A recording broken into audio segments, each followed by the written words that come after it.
Bati na daw ba yung Zylene? Yes po, bati na po ang Zylene. Okay na po kami ni Zydy.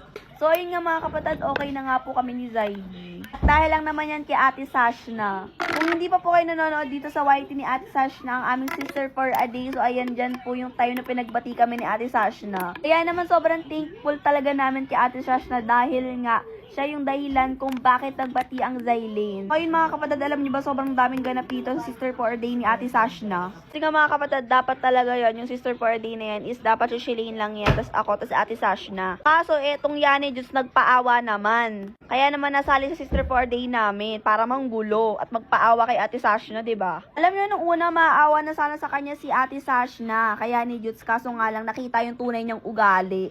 Paano ba naman yung ibibigay sana sa akin ni Zydy na bulaklak? Sinira niya sa harapan namin. Tapos, muntik pa akong buhusan ng tubig. Buti na lang talaga inawat siya ni Ate Sashna. O diba, kakapaawa mo na yan. Nakita na ni Ate Sashna yung tunay mong ugali. Tapos, sasabihin mo pa yung ugali namin, dinadala namin mismo sa bahay ni Ate Sashna. Ikaw nga tong dinadala yung masama mong ugali eh. Tignan mo pati si Ate Sashna, pinalayas ka mismo sa bahay niya. Ako Yani Dudes, tama na kasi ang pagpapaawa mo. Kaya naman sa mga hindi pa nakakapanood neto, panoorin nyo na yan sa YT ni Ate Sashna.